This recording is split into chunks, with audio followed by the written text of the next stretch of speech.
बहुत स्वागत है आप सभी का आपके अपने यूट्यूब चैनल आरजीएस में। और हमेशा की तरह आज भी हाजिर है डेली करंट अफेयर के प्रोग्राम में। चलिए सेशन की शुरुआत करते हैं। और सेशन की शुरुआत से पहले यदि आप चैनल पर नए हैं तो चैनल को सब्सक्राइब कर लें और अन्य लोगों तक भी शेयर करें ताकि उन तक भी इस वीडियो का लाभ मिल सके, डेली करंट अफेयर से जुड़ सकें। चलिए आज के लिए पहला प्रश्न आपके लिए, वर्ष 2025 का एबेल पुरस्कार किसे दिया गया है? तो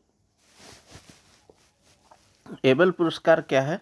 एक गणित के क्षेत्र में सबसे सम्मानित पुरस्कार माना जाता है और इसे पहली बार 2003 में दिया गया था। 2002 में इसकी घोषणा की गई थी और वर्तमान में यह मसाकी काशिवारा को दिया गया है और ये जापान के हैं। चलिए, तो जापानी गणितज्ञ मसाकी काशिवारा को इस वर्ष का एबेल पुरस्कार प्रदान किया गया है। मसाकी काशिवारा का योगदान की बात करें तो काशिवारा को बीजगणितीय विश्लेषण और प्रतिनिधित्व सिद्धांत में उनके मौलिक योगदान, विशेष रूप से डी मॉड्यूल के सिद्धांत के विकास और क्रिस्टल बेस की खोज के लिए सम्मानित किया गया है। क्रिस्टल बेस खोज की बात करें तो इससे गणितज्ञों को जटिल गणनाओं को सरल ग्राफ के रूप में बदलने में मदद मिलेगी, जिससे गणितीय सिद्धांत की समझ और गणना में क्रांतिकारी सुधार हुआ है। बात कर लेते हैं एबेल पुरस्कार की। तो एबेल पुरस्कार गणित में अग्रणी वैज्ञानिक उपलब्धियों को मान्यता देता है और यह नॉर्वे सरकार द्वारा दिया जाता है और Norwegian academy of science and letters द्वारा प्रदान किया जाता है और उसके द्वारा प्रशासित भी किया जाता है। इसका नाम नॉर्वेजियन गणितज्ञ नील्स हेनरिक एबेल के नाम पर रखा गया है। इस पुरस्कार की स्थापना नॉर्वे की संसद ने 2002 में एबेल की 200वीं वर्षगांठ पर की थी। यह पुरस्कार पहली बार 2003 में दिया गया था और इसे नोबेल पुरस्कार के बराबर माना जाता है, यानी गणित के क्षेत्र में नोबेल माना जाता है। पुरस्कार में कितनी धनराशि मिलती है तो उसकी बात करें तो 7.5 मिलियन क्रोनर यानी लगभग $7,20,000 की धनराशि और नॉर्वेजियन कलाकार हेनरिक हॉगन द्वारा डिजाइन की गई एक ग्लास पट्टिका शामिल होती है। चलिए बात कर लेते हैं अगले प्रश्न की ओर बढ़ते हैं। तो निम्नलिखित कथनों में से सही विकल्प का चयन करें। तो यूपीआई तकनीक का उपयोग करके कैशलेस भुगतान के लिए एक सरल, द्रुत और सुरक्षित तरीका प्रदान करने के लिए भीम यूनिफाइड यानी पेमेंट इंटरफेस को वर्ष 2016 में लॉन्च किया गया था। ठीक है, और दूसरा कथन कह रहा है कि भीम 3.0 में 15 से अधिक भाषाओं की सुविधा अनुसार अनुकूल करने हेतु अल्प इंटरनेट की आवश्यकता तथा सुरक्षित लेनदेन के लिए बेहतर सुरक्षा सुविधाओं के साथ इस ऐप की सुलभता और सुरक्षा को बढ़ाया गया है। तो अभी दोस्तों भीम 3.0 लॉन्च किया गया है और इस संदर्भ में ये दोनों कथन हमारे सही हैं और हमारा राइट आंसर हमारा सी हो जाता है। तो भीम यूपीआई की शुरुआत जो है 2016 में की गई थी और वर्तमान में 3.0 लॉन्च किया गया है और ये उन्नत तकनीक बताई जा रही है भीम ऐप की। तो भारतीय राष्ट्रीय भुगतान निगम यानी एनपीसीआई की सहायक एनपीसीआई भीम सर्विसेज लिमिटेड ने भारत इंटरफेस फॉर मनी यानी भीम 3.0 ऐप लॉन्च किया है। भीम यूपीआई सरकार द्वारा समर्थित यूपीआई एप्लीकेशन है जिसे 2016 में लॉन्च किया गया था, जिसे सहज, तीव्र और सुरक्षित डिजिटल भुगतान को बढ़ावा देने के लिए डिजाइन किया गया था। भीम 3.0 की बात करें तो यह भीम का उन्नत संस्करण है। यूपीआई तकनीक का उपयोग करके कैशलेस भुगतान के लिए एक सरल, द्रुत और सुरक्षित तरीका प्रदान करने के लिए भीम यूनिफाइड पेमेंट इंटरफेस को वर्ष 2016 में लॉन्च किया गया था। इससे उपयोगकर्ताओं को अपने बैंक खातों का विवरण दिए बिना मोबाइल फ़ोन के माध्यम से तत्काल धन भेजने और प्राप्त करने की सुविधा प्राप्त हुई है।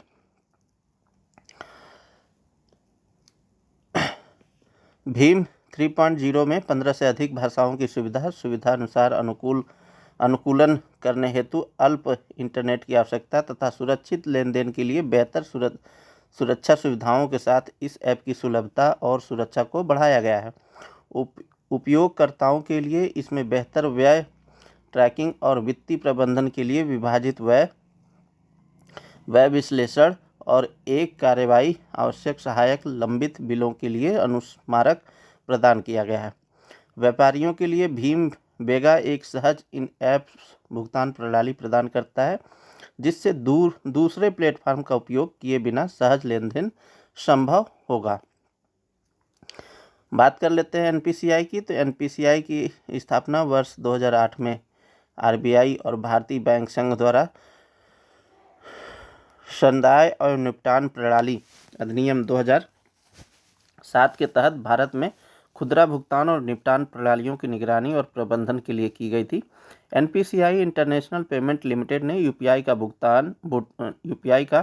भूटान, मॉरिशस, नेपाल, सिंगापुर, श्रीलंका और फ्रांस सहित 7 देशों में विस्तारित किया गया है, जिसमें फ़ोनपे, पेटीएम और गूगल पे जैसे 20 ऐप के माध्यम से अंतर्राष्ट्रीय लेनदेन किए जाने की सुविधा दी गई है। चलिए बात कर लेते हैं, अगले प्रश्न की ओर बढ़ते हैं। तो भारतीय नौसेना पहली बार अफ्रीकी राष्ट्रों के साथ बहुराष्ट्रीय संयुक्त अभ्यास एक्मी मोरक्को में प्रारंभ करेगा और भारतीय सरकार ने भारतीय नौसेना की महासागर पहल के पूरक के रूप में हिंद महासागर जहाज सागर पहल की भी घोषणा की है। उपयुक्त कथन में से कौन सा कथन सही है? तो यहाँ पर सिर्फ दूसरा कथन सही है। यहाँ पर भारत शुरू तो करेगा एक में, लेकिन ये मोरक्को के साथ नहीं है, तंजानिया के साथ है, तो केवल 2 ऑप्शन सही है। तो अफ्रीकी क्षेत्र में अपनी सैन्य पहुंच के एक हिस्से के रूप में भारत अप्रैल 2025 में हिंद महासागर में अफ्रीकी देश तंजानिया के साथ मिलकर एकीमे नामक एक समुद्री अभ्यास की सह मेजबानी करेगा। पहला सैन्य अभ्यास एकीमे, जिसका संस्कृत में अर्थ एकता है, में तंजानिया में सहित 10 अफ्रीकी देश भाग ले रहे हैं। भारतीय सरकार ने भारतीय नौसेना की महासागर पहल के पूरक के रूप में हिंद महासागर जहाज सागर पहल की भी घोषणा की है। एकीमे समुद्री अभ्यास की बात करें तो एकीमे समुद्री अभ्यास का उद्घाटन संस्करण 13 से 18 अप्रैल 2025 तक किया जाएगा और तंजानिया के दार एस सलाम बंदरगाह के पास खुले समुद्र में आयोजित किया जाएगा। तो दार एस सलाम बंदरगाह कहाँ पर अवस्थित है? तो दार एस सलाम बंदरगाह तंजानिया में अवस्थित है और वहीं पर ये सैन्य अभ्यास किया जाएगा एकीमे। अभ्यास का उद्घाटन भारतीय रक्षा मंत्री राजनाथ सिंह द्वारा किए जाने की उम्मीद है।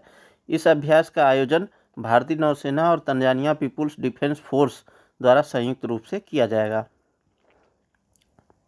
तो दोस्तों, यदि आप चैनल पर नए हैं तो चैनल को सब्सक्राइब कर लें और अन्य लोगों तक भी शेयर करें। चलिए, तो बंदरगाह चरण के दौरान भाग लेने वाले देशों के नौसैनिक समुद्री डकैती विरोधी अभियानों और सूचना साझा करने पर टेबल टॉप कमांड पोस्ट अभ्यास में भाग लेंगे।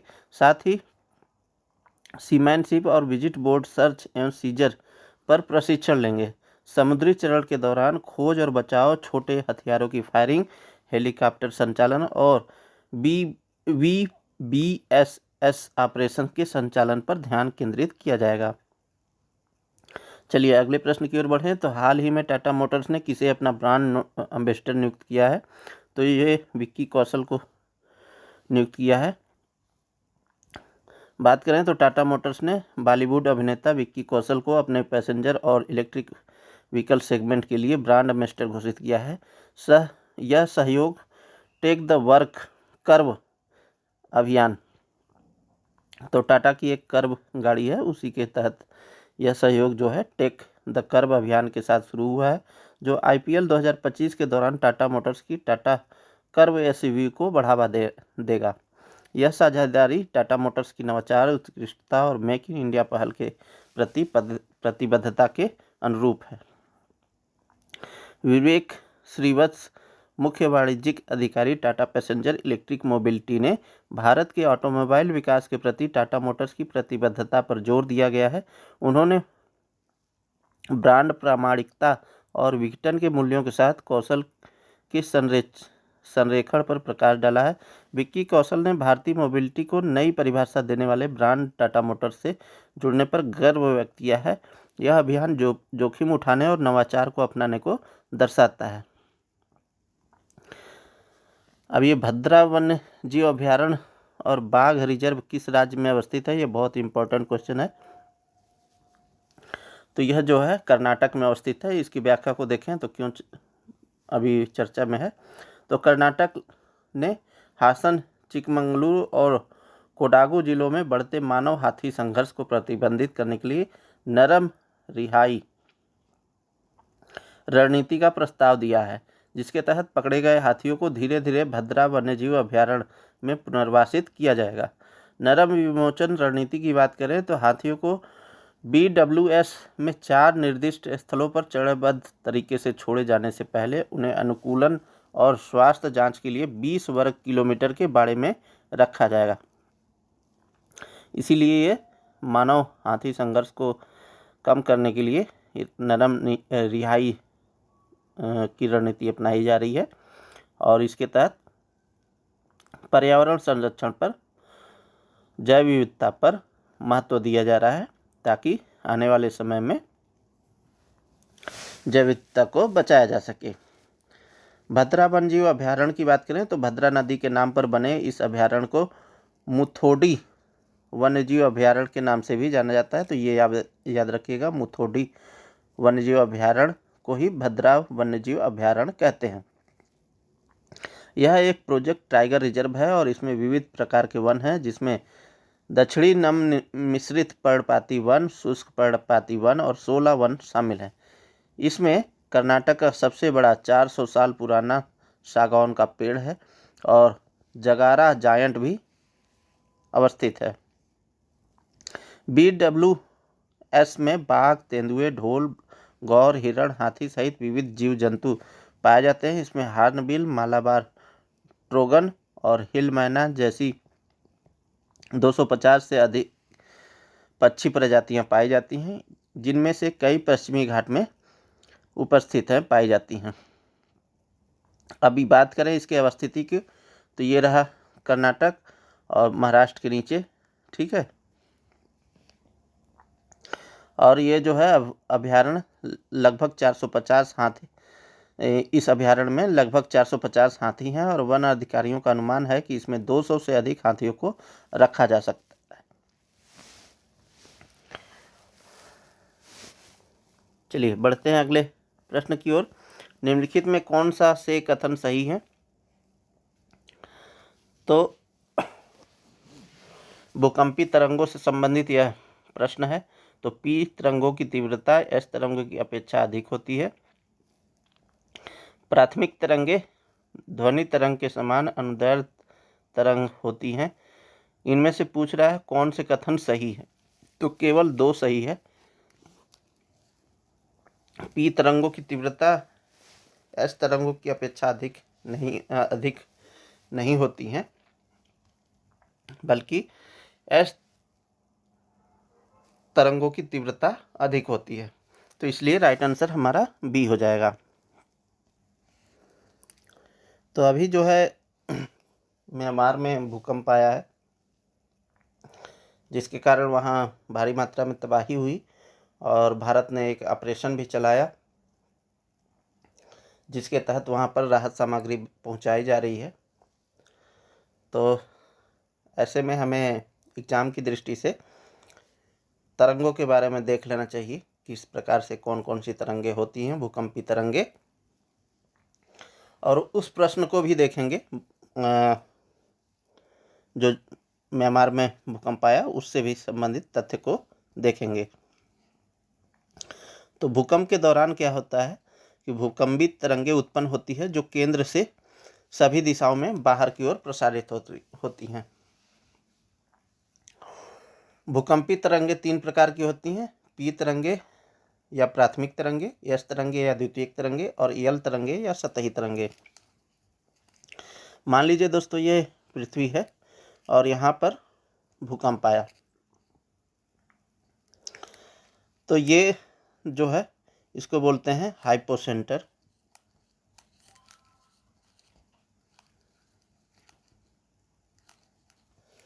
इसे क्या बोलते हैं? हाइपोसेंटर बोलते हैं। साथ ही साथ ये तरंगे जिस भी सतह पर, मतलब पृथ्वी के जिस सतह पर सबसे पहले पहुंचती हैं और यहाँ पहुंचती हैं सपोज, तो ये इसे हम बोलते हैं एपिसेंटर।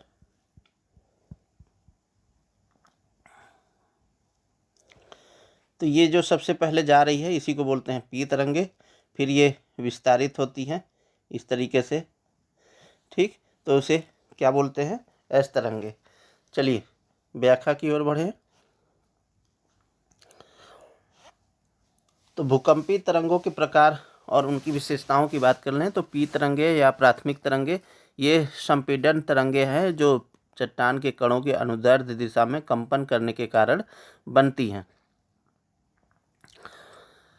पी तरंगों की गति सबसे तेज होती है, इसलिए वे पहले भूकंपीय स्टेशन पर पहुंचती हैं, यानी कहाँ पर पहुंचती हैं? एपिसेंटर पर, और इसका वेग एस तरंगों की वेग से 1.7 गुना अधिक होता है। वे ठोस के साथ साथ द्रव माध्यम में भी गुजर सकती हैं। तो पी तरंगे ठोस प्लस द्रव दोनों में गुजर सकती हैं। एस तरंगों की बात करें या द्वितीयक तरंगों की बात करें तो ये अपरूपण तरंगे होती हैं, प्रकृति में अनुप्रस्थ होती हैं, ये केवल ठोस पदार्थों से ही गुजर सकती हैं। वहीं बात करें एल तरंगे या सतही तरंगे या इसी को लब तरंग वेव भी बोलते हैं, तो जब पी और यस तरंगे पृथ्वी की सतह पर पहुंचती हैं तो वे एल तरंगों में परिवर्तित हो जाती हैं। एल तरंगे सतह के समानांतर चलती हैं और भूकंप का कारण बनती हैं। यह अनुप्रस्थ प्रकृति की होती हैं और इनका वेग पी और यस तरंगों से बहुत कम होता है। चलिए अगले प्रश्न की बात करें तो हम लोग पिछले प्रश्न से संबंधित ये प्रश्न है और साथ ही साथ ये करंट का मुद्दा है। तो हाल ही में भारत सरकार द्वारा ऑपरेशन ब्रह्मा कहाँ क्या है? तो ये सॉरी दोस्तों, यहाँ पर सेंटेंस थोड़ा सही कीजिए। ब्रह्मा किस देश से संबंधित है? देश से संबंधित है।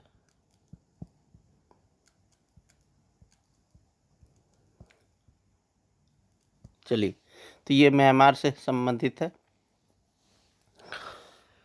चलिए व्याख्या को देखें तो 28 मार्च को म्यांमार में 7.7 तीव्रता का शक्तिशाली भूकंप आया, जिसके कारण मांडले में इमारतें ध्वस्त हो गई। तो कहाँ पर सेंटर रहा इसका?